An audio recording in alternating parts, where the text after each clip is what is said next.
Yo les amis, j'espère que vous allez tous très bien et je suis super content de vous retrouver pour ce troisième épisode d'Eurojour, notre série quotidienne qui sort tous les jours sur YouTube à 7h du matin, qui continue, puisque l'Euro continue et puisque l'Euro nous a offert une belle troisième journée de football, j'ai trouvé.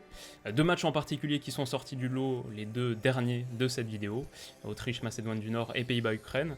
On va commencer avec Angleterre-Croatie et ensuite on bouclera à la fin comme d'habitude avec ma preview des matchs du jour. Alors Angleterre-Croatie, on est parti.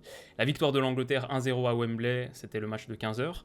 Une victoire et une rencontre où les supporters anglais tireront sans doute quelques motifs de satisfaction. Déjà, le simple fait d'avoir pris les 3 points contre le rival principal du groupe, de s'être en partie rassuré peut-être défensivement, d'avoir remporté le premier match de l'Euro, le match d'ouverture de son Euro pour la première fois de son histoire, sur 9 ou 10 participations à l'Euro, donc ça aussi c'était un moment assez marquant, une entrée en matière réussie sur le papier. Si on veut continuer à être positif, on peut aussi regarder du côté de la grosse prestation de Calvin Phillips, le milieu de terrain de Leeds qui a lancé Raheem Sterling sur l'unique but du match, donc décisif, mais qui plus généralement a montré qu'il était un milieu très complet, très précieux pour cette Angleterre, notamment sur sa capacité à les presser dans des zones avancées, à défendre en avançant. Il est au cœur sans doute du plus gros temps fort de l'Angleterre sur les 20 premières minutes, où j'ai trouvé une Angleterre assez bonne dans le contre-pressing.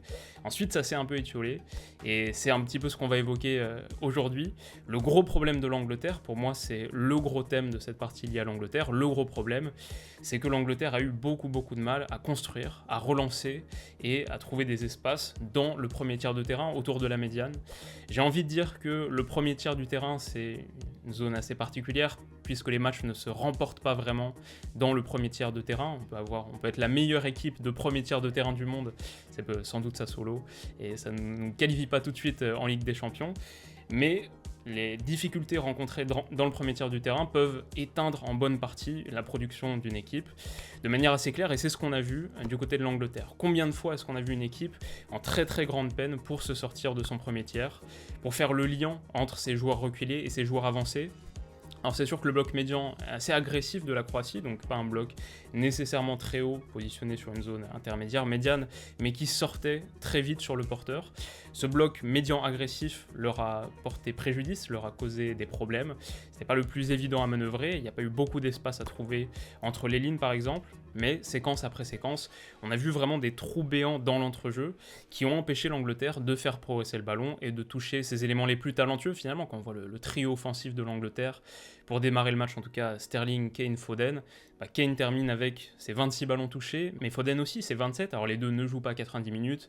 Beaucoup de choses ont été dites sur Harry Kane, j'ai éteint personnellement les commentaires au bout de 10 minutes, parce que je trouvais que le niveau de qualité, surtout de l'analyste, était pas extraordinaire, mais c'est pas vraiment le point sur lequel je m'attarderai, surtout que les ballons ne lui sont pas vraiment arrivés, parce que la construction de l'Angleterre était en très grande peine. La solution qui a été privilégiée du coup, c'est d'abonder de jeux longs. On a vu beaucoup d'ouvertures, plus ou moins réussies, énormément de ces dégagements à destination du dernier tiers, avec j'imagine l'idée d'aller jouer les seconds ballons derrière.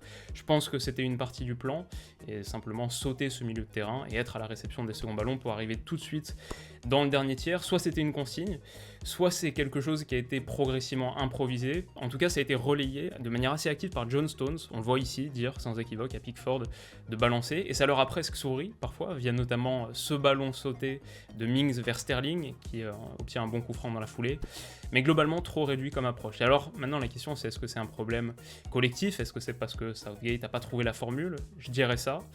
Est-ce que c'est un problème individuel, c'est-à-dire soit un problème d'homme ou soit un problème d'état d'esprit sur le terrain, un petit peu de manque de courage? Une des interrogations principales au début du match, quand on regarde la compo, c'est de voir Trippier latéral gauche, ça a pas mal interpellé, et c'est assez compréhensible. Mais peut-être que on peut y réfléchir et se dire que c'était déjà une solution, un début de solution imaginé par Southgate pour faire face à ce problème, parce que le fait d'avoir un latéral droitier sur le côté gauche, ça permettait au moins d'avoir un gars qui était un petit peu plus capable de trouver des relais intérieurs. Il était naturellement orienté pour trouver des relais intérieurs, et ça a été le cas d'ailleurs. En faux pied, on l'a vu trouver ses circuits en début de match à destination de Sterling ici, en seconde période pour Harry Kane là. Donc voilà, des options potentielles sur le banc, Jack Grealish peut-être pour redescendre, redécrocher un peu et amener ce liant. Personnellement, ça fait que les enseignements que je tirerais de ce match, on a évoqué ce que les supporters anglais pouvaient tirer potentiellement, ce côté un peu rassurant de cette première victoire. Personnellement, cette donnée tactique-là, elle fait que les enseignements que je tire de la victoire de l'Angleterre sont très limités. Je pense qu'il faudra aussi pas se laisser berner par les prochains matchs, parce qu'il est possible que contre l'Écosse, contre la République tchèque, l'Angleterre soit dans une position de confort plus fort que contre la Croatie. Et si l'Angleterre bat l'Écosse 2-0, puis bat la République tchèque 3-1, peut-être qu'on se présentera au huitième de finale en se disant que, attention, il y a un gros morceau. Mais il ne faudra pas avoir oublié ces difficultés rencontrées contre la Croatie dans cette zone du terrain, parce qu'on pourrait les retrouver dans les stades avancés de la compétition. La note du match, la catégorie qu'on a inaugurée et qu'on fait pour chaque match de 7 €, je me suis mis 11 sur 20. Ça monte pas très haut parce qu'il y a eu cette petite frustration. Après, on a vu Calvin Phillips, la victoire de l'Angleterre à Wembley pour son premier match, quand même une ambiance sympa. Donc ça l'empêche de descendre trop bas. Mais c'est quand même une note inférieure aux autres rencontres qu'on a vues ensuite dans la foulée, et notamment ce match de 18h, Autriche-Macédoine. Alors c'était la victoire 3-1 de l'Autriche à Bucarest, en Roumanie.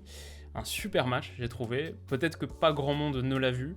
Peut-être qu'une bonne partie des suiveurs du foot ont fait l'impasse sur un match qui était sur le papier pas le plus sexy, ça peut se comprendre aussi.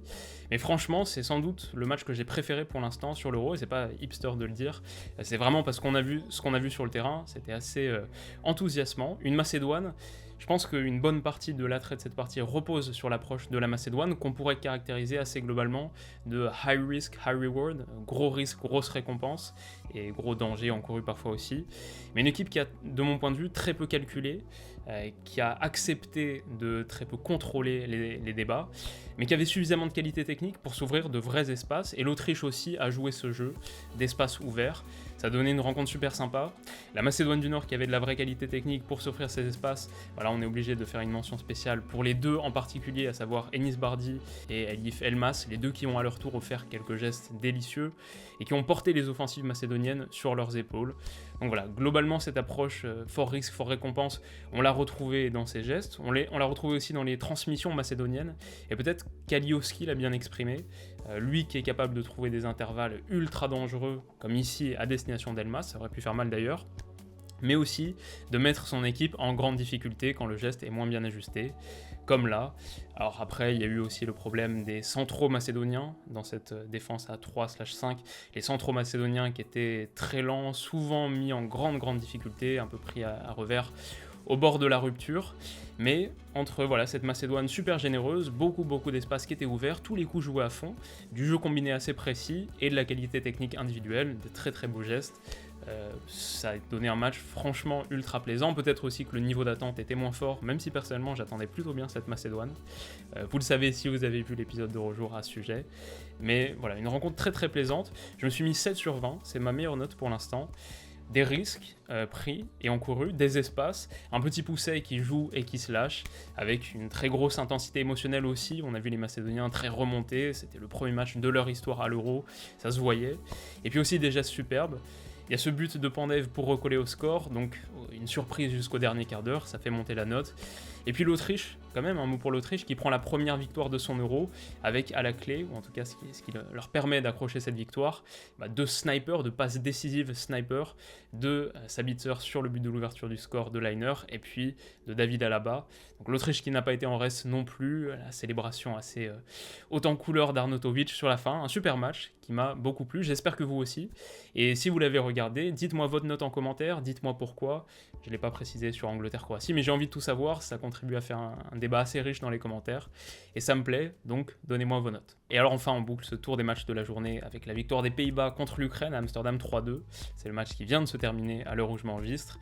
Alors, pas facile à lire. Déjà à 2-0, je trouvais que c'était une rencontre pas facile à lire, mais encore plus à 3-2 avec ce retournement de situation, ces 20 dernières minutes assez rocambolesques, ces minutes de folie. Ce que je dirais globalement pour synthétiser, c'est que les Pays-Bas dans ce 5-3-2, qui était un petit peu une originalité, c'est pas nécessairement ce à quoi on s'attendait au début. Il y a eu des choix de Frank de Boer qui étaient originaux. Personnellement, j'étais très déçu, comme vous en doutez sans doute, de ne pas voir Owen Wijndal titulaire. Mais donc, pour synthétiser, ce qu'on peut dire, c'est que les Pays-Bas, dans ce 5-3-2, n'ont pas été bluffants collectivement, mais ils ont suffisamment su mettre en valeur leur force pour prendre l'ascendant. C'est un peu comme ça que je caractériserais les choses. Et leur force, c'est donc d'abord un pressing à la perte efficace, un peu dans le plus pur style hollandais, traditionnel néerlandais. Le pressing à la perte où Martin de Roon a été en première période très en vue, j'ai trouvé. 3 ou 4 récupérations hautes pour lui qui ont permis aux Pays-Bas d'enclencher de nouvelles phases de possession dangereuses. Ça, c'était dans le moule classique du football Cruyff. Leur force, c'est aussi la qualité de projection de Frenkie de Jong et de Wijnaldum, qui ont été très en vue sur cette rencontre. Ce sont deux des meilleurs joueurs sur le terrain, qui ont montré qu'ils avaient niveau bagage athlétique et qualité technique, pour les deux, étaient largement au-dessus du lot. Et ce 5-3-2 a permis aux Pays-Bas de mettre suffisamment en valeur Frenkie de Jong et Wijnaldum pour faire des grosses différences, pour se retrouver la plupart du temps dans la moitié de terrain ukrainienne et pour faire souffrir ces Ukrainiens globalement. Sur les points qu'on peut ajouter ensuite, sur la lecture du jeu qui est un peu compliquée, par exemple, je suis un peu partagé sur Wout Weghorst, le numéro 9, tour de contrôle qui était associé à Memphis sur ce 5-3-2. Un peu partagé parce qu'il est vraiment monté en puissance au fur et à mesure de la partie, mais moins intéressant sur du jeu court combiné. On l'a vu sur certaines séquences, il était un petit peu moins à l'aise. Mais après, il a mieux fini même sur cette catégorie-là, et il a retrouvé un petit peu de sa qualité, notamment sur du jeu en pivot, a été un petit peu plus simple, puis peut-être qu'il y avait un peu plus d'espace ouvert aussi. Vous pouvez me dire ce que vous pensez du match, de ce WW, référence aux amateurs de Breaking Bad. Mais donc voilà pour ce troisième point, et enfin, je me suis dit que sans être impressionnante de maîtrise, notamment parce que toujours assez vulnérable sur transition défensive, ça c'est un point qu'on avait évoqué dans l'épisode de retour consacré aux Pays-Bas, malgré ça, ils se sont quand même procurés régulièrement, je dirais, à travers le match, de grosses occasions. Ça a été assez régulier. Et souvent de grosses occasions, je pense à Dumfries, qui avant son but décisif, par exemple, a 2 très grosses occasions en première mi-temps. C'était sur cette passe lumineuse de Wijnaldum, et ensuite sur le centre, je crois, de Memphis, où il est seul au second poteau. Tout ça pour dire que les Pays-Bas, sans être absolument bluffants, ont été quand même nettement au-dessus du lot, je dirais une classe d'écart avec l'Ukraine, et ont mérité cette victoire sur le pur volume d'occasions créées. Si on parle de l'Ukraine vite fait, je pense assez intéressante, quand elle arrivait dans le dernier tiers, il y avait du jeu combiné qui était précis, un peu de jeu de position, je pense à Malinovski, je pense à Zinchenko, je pense à Yarmolenko et Yaremchuk sur des déviations. Autour de la surface, c'était plutôt correct et pertinent. Maintenant, le problème, c'est qu'ils sont trop peu arrivés dans le dernier tiers pour être très très menaçants. Ils ont quand même marqué 2 buts. 2 buts peut-être à faible XG, donc 2 buts, on va dire, c'est pas heureux, parce qu'en réalité, quand tu laisses Yarmolenko se mettre sur son pied gauche, tu t'attends presque à ce qu'il nettoie la lunette, et c'est ce qui s'est produit. Donc voilà, l'Ukraine plutôt intéressante dans le dernier tiers, mais ne s'y est pas suffisamment rendue. Et puis aussi, surtout, faible derrière, en tout cas, lorsque les Pays-Bas mettaient un petit peu la pression, ça a trop craqué, un petit peu comme la Russie contre la Belgique, qui a donné quelque part ses buts, et ce qui fait qu'on a in fine un résultat plutôt logique. Je pense que pour l'Ukraine, il n'y a pas trop de regrets à avoir non plus. Un match nul aurait été un peu miraculeux au vu de la production. Et puis surtout, une défaite 3-2 contre la plus grosse équipe du groupe, contre le favori de ce groupe, c'est pas sûr que l'Autriche ou la Macédoine fassent mieux. Je pense que l'Ukraine est toujours bien positionnée pour terminer deuxième de ce groupe, conserve absolument tous leurs espoirs de qualif. Et voilà en gros sur cette partie. La note que j'ai donnée, du coup, c'est juste un point en moins par rapport à Autriche-Macédoine. C'est 15 sur 20. Il y avait du jeu, il y avait des buts, l'ambiance d'Amsterdam, du suspense. Il manquait peut-être un tout petit quelque chose, mais je ne sais pas vraiment ce que c'est. Peut-être le côté surprise de la Macédoine du Nord qui est assez enthousiasmant. Peut-être des gestes techniques délicieux comme ceux d'Elmas, de Bardi. Peut-être que là c'est mon côté hipster et j'ai envie de mettre Autriche et Macédoine au-dessus. Dites-moi ce que vous en avez pensé, quelle note vous mettriez à ces 3 matchs. Et on pourra en discuter dans les commentaires. Voilà pour ces 3 rencontres. On finit avec la section prono. Et on va parler rapidement d'abord du match de 15h, dans quelques heures. À Glasgow, c'est Écosse-République tchèque, l'entrée en matière de l'Écosse que j'attends beaucoup. Cette Écosse m'intéresse pour tout ce qu'il y a en dehors du terrain, je dirais, pour le côté ambiance, ferveur, leur qualification extraordinaire à l'Euro et voilà toute la ferveur populaire qu'il y a autour, l'ambiance à Hampden Park qui va être géniale. Maintenant, la République tchèque m'intéresse sans doute plus pour ce qu'on trouvera à l'intérieur du rectangle vert. Et tout ça, ça fait que, avec ce petit supplément de qualité de la République tchèque, mais ce petit supplément d'âme de l'Écosse, je sais pas trop où donner de la tête. C'est aussi 2 équipes qui sont parmi celles que je connais le moins bien. Bon, on a quand même fait 2 épisodes de retour consacrés à ces 2 formations. Mais voilà, pour l'instant, je partirais plutôt sur un nul. En plus, c'est la cote qui est la plus haute, à 3,05. Donc un nul entre l'Écosse et la République tchèque. Ensuite, à Saint-Pétersbourg, 18h, c'est Pologne-Slovaquie.